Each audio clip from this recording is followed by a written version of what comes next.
The spaceship hung in the darkness beyond Earth's moon. It made no sound and gave off no light. Inside, Commander Zixlar looked at the blue planet on the main screen. Status report, Zixlar said. The commander had led 12 successful planet conquests. Earth would be number 13. Officer Krell moved her 6 fingers across the control panel. All systems running silent, Commander. Earth remains unaware of our presence. Zixlar nodded with approval. The Veraxian Empire had conquered hundreds of worlds. Their method was always the same. Watch, learn, then strike when they understood. Their enemy's weakness. Show me the latest observation data, Zixlar ordered. The screen changed to show images from different parts of Earth. Cities with tall buildings, oceans with ships, forests with small animals. These humans are primitive, said Science Officer Mevra. They have basic technology but no unified planetary defense. They spend most of their time fighting each other over resources. Zixlar studied the images carefully. Never underestimate any species. That's why we observe first. Yes, Commander, Mevra said. We have placed observation pods in all major population centers and wilderness areas. The pods are collecting data on human behavior, technology, and response to threats. Officer Rivka, the youngest crew member, looked up from her station. Commander, I found something interesting. 2 humans are traveling alone in a region they call Yellowstone National Park. This area has minimal technology and many large predator animals. It might show how humans behave in dangerous natural situations. Zixlar considered this. Good thinking, Rivka. Set up a direct feed from that location. The main screen changed to show a forest with mountains in the background. A small clearing held a tent and a campfire. A man and woman moved around the campsite setting up equipment.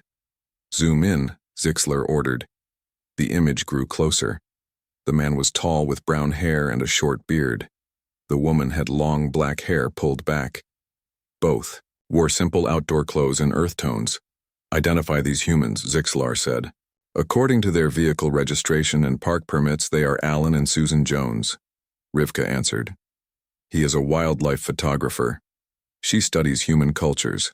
They have been married for 7 years. Zixlar watched as Allan set up a camera on a tripod while Susan wrote in a small book.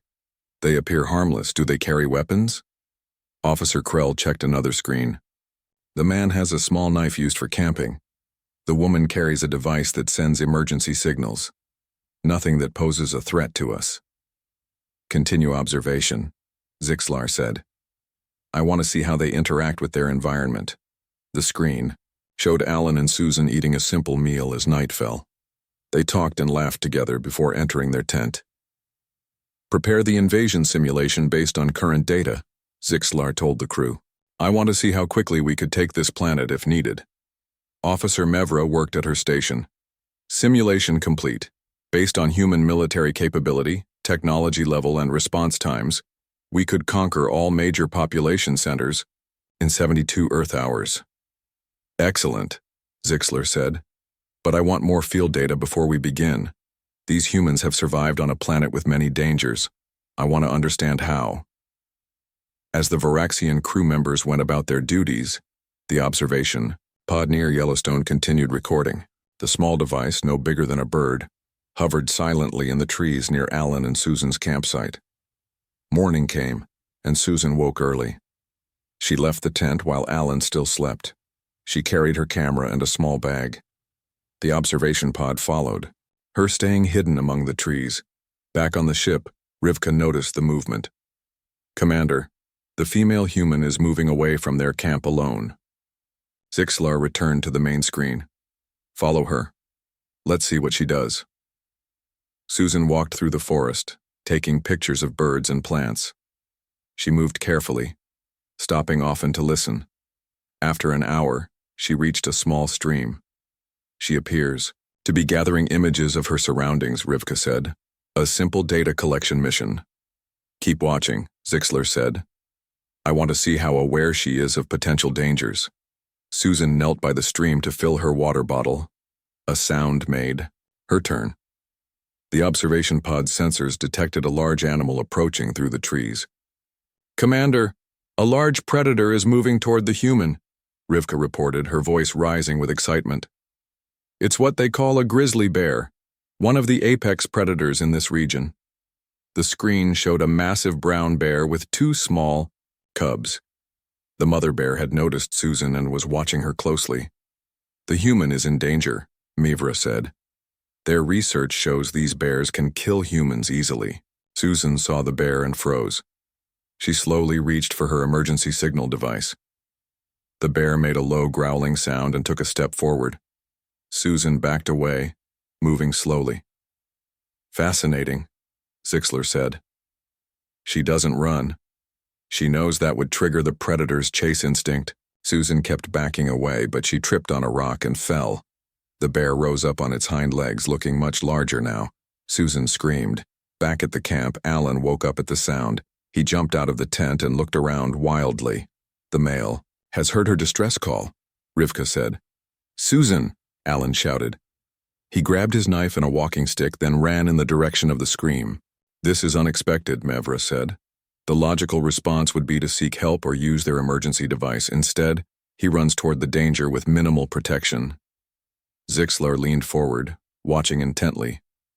"Continue recording. This may show us something important about human behavior." Allan ran through the forest, following the sound of Susan's voice. The observation pod split into two parts. One stayed with Susan and the bear. The other followed Allan. "He moves quickly through difficult terrain," Officer Krell noted. "And with purpose, he knows where he's going." Allan reached the stream and saw Susan backed against a tree. The bear stood between them, growling. Without hesitation, Allan moved forward, making himself visible. "Hey!" he shouted, waving his arms. "Hey, bear! Over here!" The bear turned toward him, dropping to all fours. "He's drawing the predator's attention away from his mate," Zixlar said quietly. "Intentionally making himself the target." "That's suicide," Mevra said. "Our data shows these bears can easily kill humans." Allan stood, his ground holding the walking stick in front of him. He looked directly at the bear, which was now focused entirely on him. "Susan," Allan called, not taking his eyes off the bear. "Move away slowly.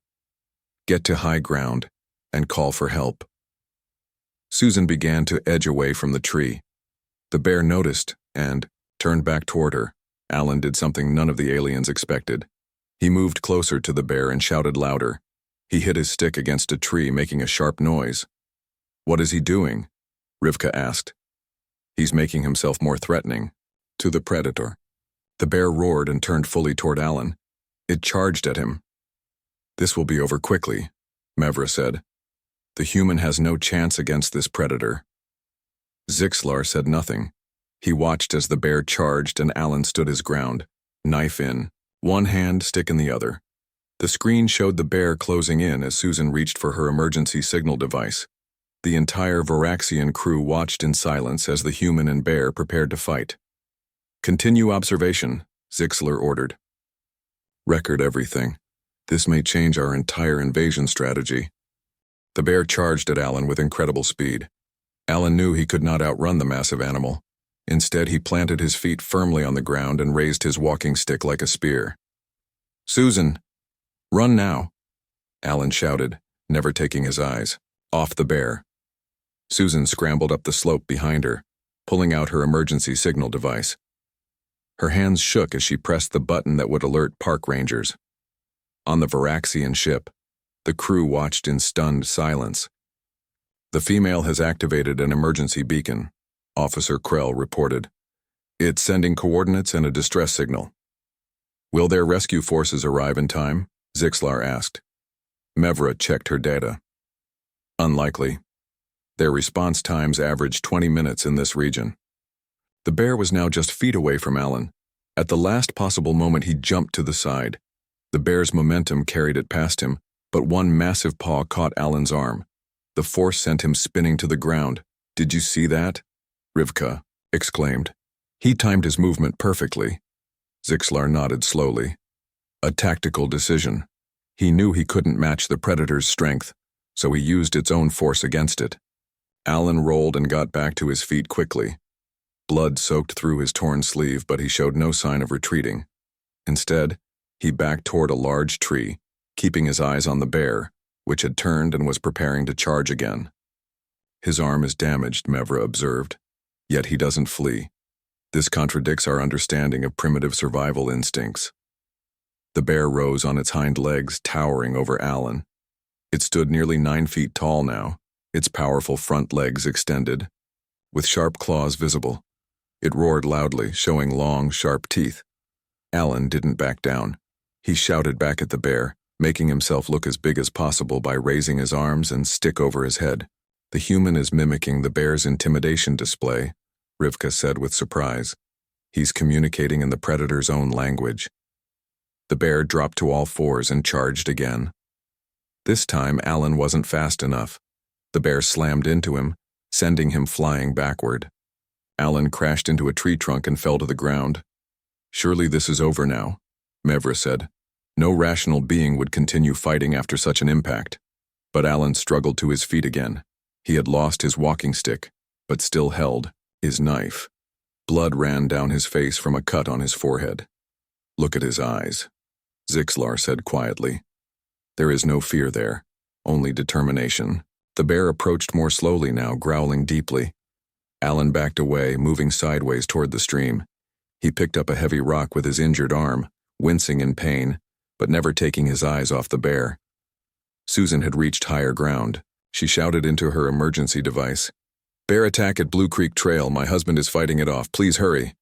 The bear followed Allan toward the water. Allan suddenly threw the rock at the bear's face. It hit the bear's nose, causing it to rear back in surprise and pain. A targeted strike at a sensitive area, Zixlar noted. He knows the predator's weaknesses. Allan used this moment to move to higher ground on a rock outcropping. The bear followed, angry now. It climbed after him, surprisingly agile for its size. Why doesn't he enter the water? Rivka asked. Our data shows these bears are slower swimmers than humans. He's protecting his mate's escape route, Zixlar realized. He's leading the predator away from her path. On the rock outcropping, Allan found better footing. He picked up a thick branch and broke off the smaller twigs, creating another weapon. The bear climbed up after him, determined to reach him. In the distance, the sound of engines could be heard. The park rangers were coming, but they were still minutes away. Help is approaching, Officer Krell reported. But the human may not survive that long. The bear reached the top of the rocks and lunged at Allan. Allan swung his branch hard, hitting the bear across the face. The bear roared in pain and anger. It swiped at Allan with its massive paw, catching him in the chest and knocking him down. That blow would have killed most species we've encountered, Mevra said. Allan gasped for breath but rolled away as the bear tried to pin him down. He stabbed with his knife, catching the bear in the shoulder. The bear roared and pulled back. He has damaged the predator, Rivka observed. But at great cost. His vital signs are weakening. Allan and the bear faced each other on the narrow rock ledge. Below them was a steep drop to the stream. Allan's breath came in painful gasps. The knife in his hand was slick with blood, both his and the bear's. The bear charged again. This time, Allan couldn't move fast enough. The bear caught. Him and both of them tumbled over the edge of the rocks. They fell together into the stream below with a huge splash. Both life forms show signs of serious injury, Mevra reported, studying her monitors. In the water, Allan and the bear struggled. The current was strong, pulling them both downstream. Allan fought to keep his head above water while the bear thrashed, trying to find footing. The human is using the environment to his advantage, Zixlar said. The water negates the predator's weight advantage. Allan reached the shore first.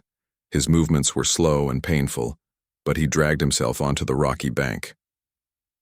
The wounded bear continued downstream, unable to fight both Allan and the rushing water. 3 rangers arrived at the scene in an off-road vehicle. They carried tranquilizer guns and medical equipment. One rushed to Susan while the others hurried toward the stream where Allan lay motionless on the bank. Their rescue team has arrived, Officer Krell said. They have medical capabilities. The rangers reached Allan. They checked his injuries and began emergency treatment. One ranger kept watch for the bear while the others worked to stabilize Allan. His wounds are severe, but their medical scans show he will survive, Rivka said, monitoring the ranger's equipment. Impossible. Mevra shook her head. No species we've encountered could sustain such injuries and survive a fight with an apex predator. Zixlar stood up suddenly. Cancel the invasion simulation. I need a complete reassessment of human capabilities. The crew looked at their commander in surprise. But they are primitive, Mevra protested. Their technology is basic compared to ours. Did you not see what I saw? Zixlar asked sharply. That single human faced a predator with multiple advantages: size, strength, natural weapons, and survived. Not by superior technology, but by courage, intelligence, and sheer determination. Zixlar looked at the screen where the rangers were carefully moving Allan onto a stretcher. Susan held his hand, tears streaming down her face. If one human fights like that for his mate, Zixlar said quietly, imagine how they would fight for their world. Allan woke up in a hospital room. Bright lights hurt his eyes. He tried to move but felt sharp pain across his body. His left arm was in a cast, and bandages covered his chest. Don't try to get up, a soft voice said. Susan sat in a chair beside his bed. Her eyes were red from crying, but she smiled when she saw him awake. The bear? Allan asked, his voice rough. Park rangers found it downstream. It's alive but injured. They're tracking it to make sure it stays away from people. Susan took his hand carefully. You saved my life. Allan tried to smile through his pain. I couldn't let anything happen to you. A doctor entered the room. She checked Allan's vital signs and looked at his bandages. You're very lucky, Mr. Jones. 3 broken ribs, a broken arm, and 27 stitches, but no internal bleeding or spinal damage. Most people who fight bears don't walk away at all. Above Earth, the Veraxian ship hummed quietly in its hiding place. Commander Zixlar had called all senior officers to the main control room. The screen showed Allan in the hospital bed. Our observation pods are still tracking both humans, Officer Krell reported. The male's injuries are severe by human standards, but their medical technology is treating him effectively. Show me the data analysis, Zixlar ordered. Officer Mevra displayed charts and images on the screen. We've analyzed the entire confrontation. The bear was 8.7 times stronger than the human. It had natural weapons, claws, and teeth that could tear through the human's soft tissue easily. Yet the human survived and even damaged the predator. Rivka stepped forward eagerly. Commander, I've been researching human history. This isn't an isolated incident. Humans have been fighting predators throughout their evolution. They developed tools and strategies specifically to overcome physically superior opponents. That explains their survival on a planet with so many dangers, Zixlar said thoughtfully. But what about their response to threats as a group? Rivka changed the display to show images from around Earth. Humans have organized systems for responding to emergencies. When the female activated her distress signal, a chain of events began automatically. Their rangers arrived with weapons and medical equipment. Then they transported the injured human to a healing facility. Mevra looked troubled. Commander, I've discovered something concerning. Humans have developed detailed plans for dealing with potential alien invasions. What? Zixlar turned sharply. How could they know about us? They don't, Mevra explained. But they have imagined countless scenarios. They've created stories about aliens attacking Earth and humans fighting back. Some of their military organizations have actual protocols for extraterrestrial contact. Rivka added, and in almost all their stories, humans win against technologically superior invaders. They seem to believe they could defeat us, even though they've never met us. Zixlar paced the control room. So they prepare for threats they haven't even encountered yet. Fascinating. Back in the hospital, Allan dozed while Susan talked quietly with Ranger Keith Miller, who had led the rescue team. We've had 3 bear encounters this month, but nothing like this, Keith said. Your husband's actions were unconventional, but effective. He kept the bear focused on him instead of you. That's Allan, Susan said softly. He never hesitates when someone needs help. Last year, he pulled 2 children from a car after an accident. The car was on fire, but he went back a second time to get the second child. Unknown to them, the Veraxian observation pod hovered near the ceiling, recording everything. On the ship, Zixlar listened to this new information. This human has risked his life for others before. It's not a single incident. It appears to be a pattern of behavior. Not just for this individual, Rivka said. I've found thousands of similar cases. Humans regularly risk their lives for others, even strangers. They run into burning buildings, jump into dangerous waters, and confront armed attackers. Makes no logical sense, Mevra said. Such behavior should have been eliminated by natural selection. Why would any species evolve to risk individual survival for others? Because they don't think as individuals, Zixlar realized. They think as a group. Each human is willing to sacrifice for the survival of their species. The commander turned to the crew. I want more information. Expand our observation. Show me how humans behave in different dangerous situations. The screen split to show multiple images from around Earth. Firefighters entered a burning building. Police officers shielded civilians from an armed criminal. Doctors worked tirelessly to save patients during a disease outbreak. Military personnel ran toward danger instead of away from it. They're all the same, Zixlar said quietly. Different contexts, but the same behavior pattern. When faced with danger, many humans move toward it to protect others.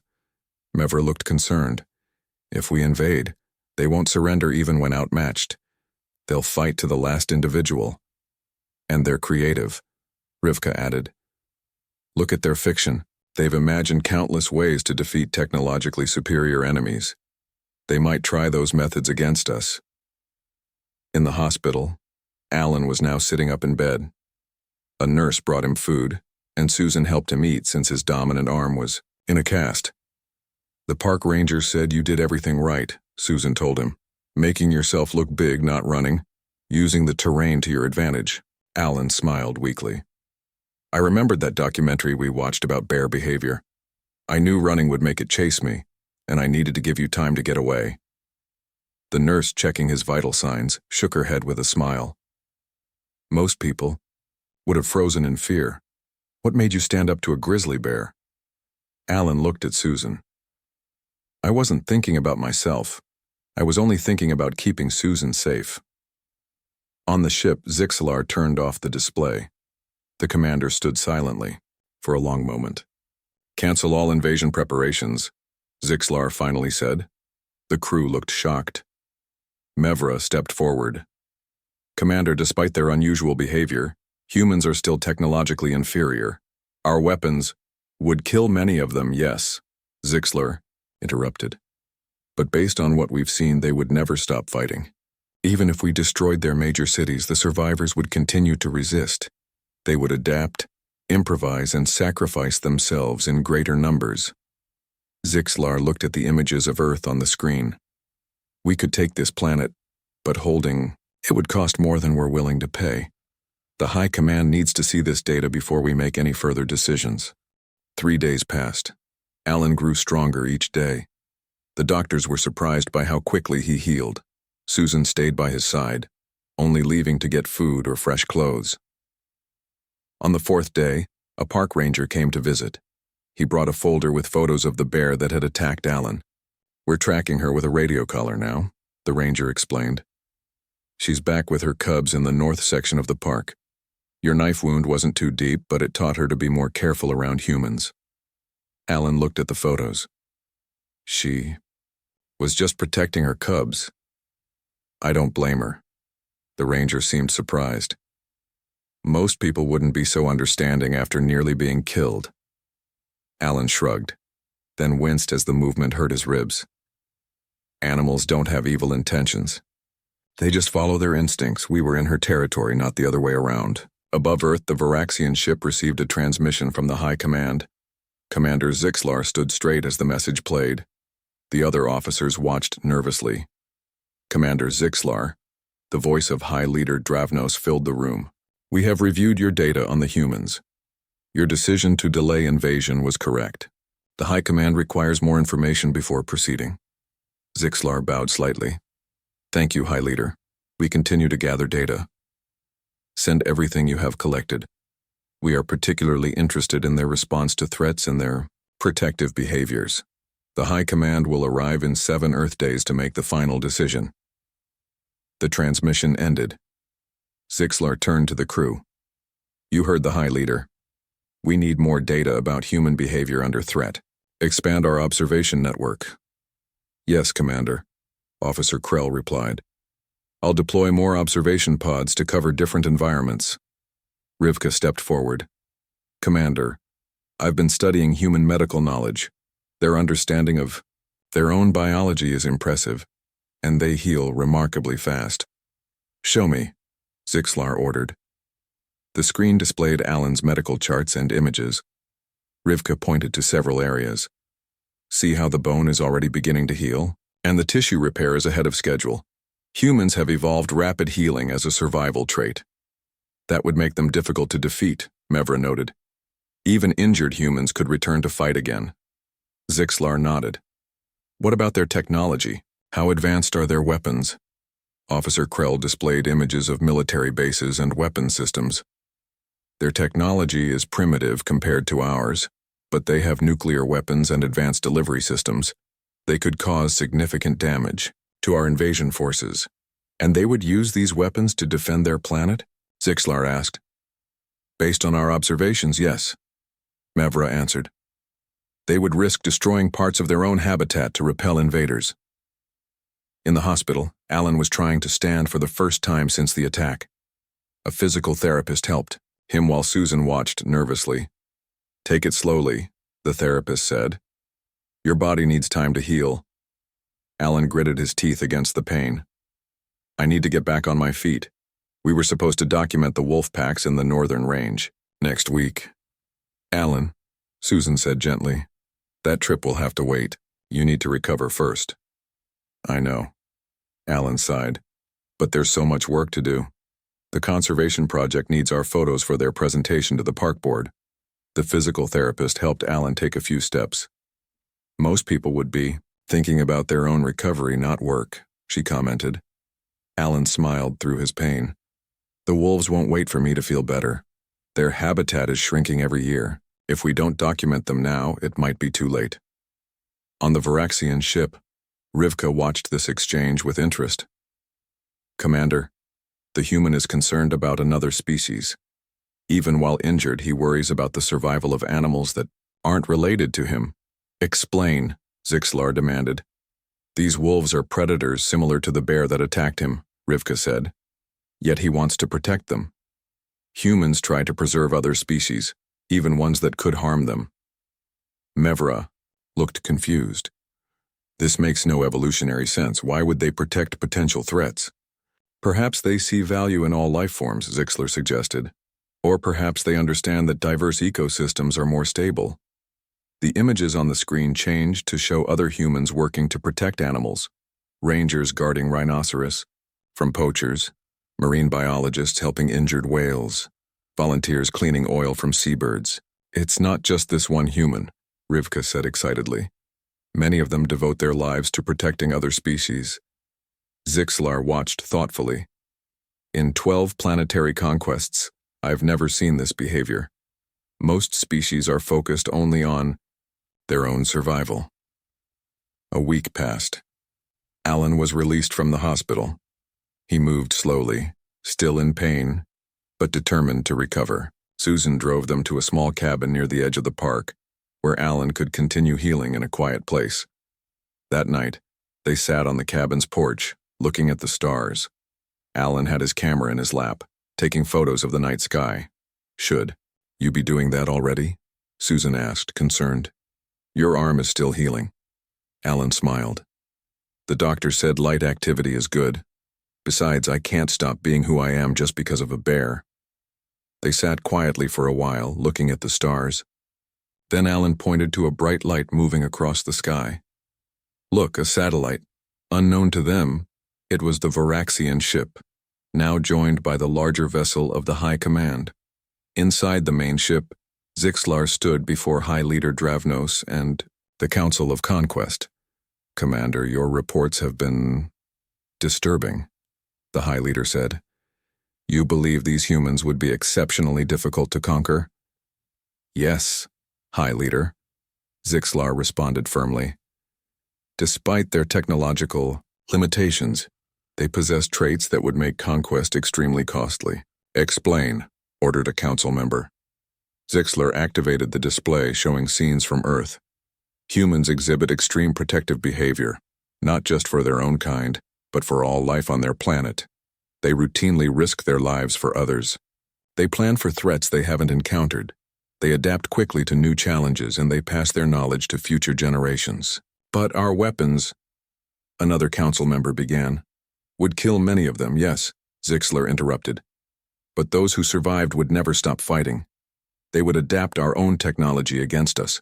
They would make alliances with other humans across their planet. And most concerning of all, they would sacrifice themselves in enormous numbers to ensure the survival of their species. The High Leader was silent for a long moment. Finally, Dravnos said, "Show us your most compelling evidence." Zixlar played the full recording of Allan's fight with the bear. The High Command watched in silence as the human faced the massive predator, was injured, yet continued to fight. They saw how he protected his mate at great personal risk. They observed his recovery and his concern for other species. When the recording ended, Zixlar spoke. This is not unique behavior. Our research shows that many humans act this way. They value courage, self-sacrifice, and protection of others above their own safety. High Leader Dravnos leaned forward. One human fighting a bear does not mean they could resist our technology. True, Zixlar agreed, but their history tells us everything we need to know. Humans have fought countless wars among themselves. Even when vastly outmatched in weapons or numbers, they rarely surrender. They adapt, find weaknesses, and keep fighting. Mevra displayed historical images on the screen. Their entire history is full of examples where smaller forces defeated larger ones through determination and clever tactics. They study these events and teach them to their young. And they prepare for threats they haven't even encountered, Rivka added. Look at their entertainment media. The screen showed clips from human movies about alien invasions. In each one, humans found ways to defeat technologically superior invaders. They've been rehearsing for our arrival for decades, Zixlar said. They've imagined every possible way we might attack and how they would respond. A council member scoffed. These are just stories, fantasy. Yes, Zixlar agreed, but they reveal how humans think. They believe they can win against any odds, and that belief makes them dangerous. The High Leader was quiet for a long moment. Then Dravnos asked, "What do you recommend, Commander?" Zixlar straightened. "I recommend we classify Earth as a not engages planet. The cost of conquest would be too high even with our superior technology." Shock rippled through the council. In 12 previous conquests, Zixlar had never made such a recommendation. "What would you have us do instead?" the High Leader asked. "Observe and learn," Zixlar replied. "Humans have qualities we have not seen in other species. Their protective instincts, their creativity, their ability to work together despite their differences. These traits could be valuable to us." "You suggest an alliance?" a council member asked incredulously. "Not yet," Zixlar said. "They are not ready for open contact, but someday perhaps. For now, I suggest we watch and prepare for that day." The High Leader stood. "The council will consider your recommendation. Until then, maintain observation, but take no action against Earth." 2 months later, Allan and Susan were back in Yellowstone National Park. Allan's arm was out of its cast, though he still moved carefully. They set up their cameras near a wolf den, keeping a safe distance. The alpha female had 6 pups this spring, Susan said, checking her notes. The pack has been hunting in this valley for 3 generations. Allan focused his camera as the gray wolves moved through the trees. "Perfect. These shots will help the conservation team show why this corridor needs protection." That evening, they sat by their campfire, reviewing the day's photos. Allan paused on an image of the mother wolf standing protectively near her pups. "Reminds me of that bear," he said quietly, just trying to protect her family. Do you ever regret coming back here? Susan asked. After what happened? Allan shook his head. No, this is where we belong. These animals need someone to tell their stories. Above them, hidden by its cloaking technology, a small Veraxian observation pod recorded their conversation.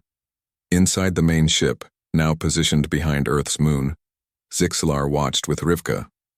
The human has fully recovered, Rivka noted, and he has returned to the same dangerous environment. Yes, Zixlar said, and now he's documenting another predator species, not to hunt them, but to protect them. The High Leader entered the control room. The Council has reached its decision, Commander. Zixlar turned and bowed. High Leader, Earth has been classified as deceptively dangerous. Observe but do not engage. Your recommendation was accepted. Dravnos approached the screen showing Allan and Susan. These humans are more complex than we initially thought. Thank you, High Leader, Zixlar said. I believe it is the correct decision. The Council was particularly impressed by their protective behaviors, Dravnos continued. Most species only protect their own kind. These humans protect all life on their planet, even animals that could kill them. They see value in diversity, Rivka suggested. They understand that all species play a role in their world. The High Leader nodded. Perhaps there is wisdom in this approach. Our own worlds have become less diverse through our conquests. What will we do now? Zixlar asked. We will establish a permanent observation post beyond their moon, Dravnos decided. We will study them, learn from them, and perhaps someday when they are ready we will make contact. And if they someday develop technology to detect us? Zixlar asked. The High Leader's expression softened slightly. Then we will need to be very careful about our first meeting. Based on their stories, they may shoot first and ask questions. Later. On Earth, Allan and Susan prepared for sleep in their tent. The night was clear and the stars shone brightly overhead. Look, Susan pointed to a bright light moving across the sky. Another satellite. Allan took one more photo of the night sky. Sometimes I wonder if we're alone out here. There must be other intelligent life somewhere among all those stars. What do you think they'd be like? Susan asked. Friendly or hostile? Allan considered the question. I hope they'd be curious, like us. Wanting to learn and explore, rather, then conquer. And if they're not friendly? Susan asked. Allan put his arm around her. Then we'll face that challenge together, just like we've faced everything else. In the darkness above, the Veraxian observation pod recorded their words. In the control room, Zixlar turned to the High Leader. You see? They're already thinking about us even though they don't know we exist. The High Leader nodded slowly. Yes, and they hope for peace, but are prepared for war. A fascinating combination. That's what makes them dangerous, Zixlar said. And also what makes them worthy of our respect. As Allan and Susan drifted to sleep, the Veraxian ships silently moved away from Earth. They would continue to watch and learn from a safe distance. The invasion was canceled, not because humans had superior technology or weapons, but because they had shown something the aliens hadn't expected. The courage to stand and fight, even against impossible odds, for those they sought to protect. The vastness of space, Earth continued its orbit, its inhabitants unaware of how close they had come to invasion, and unaware that a single human fighting a bear had changed the minds of those who would have conquered them.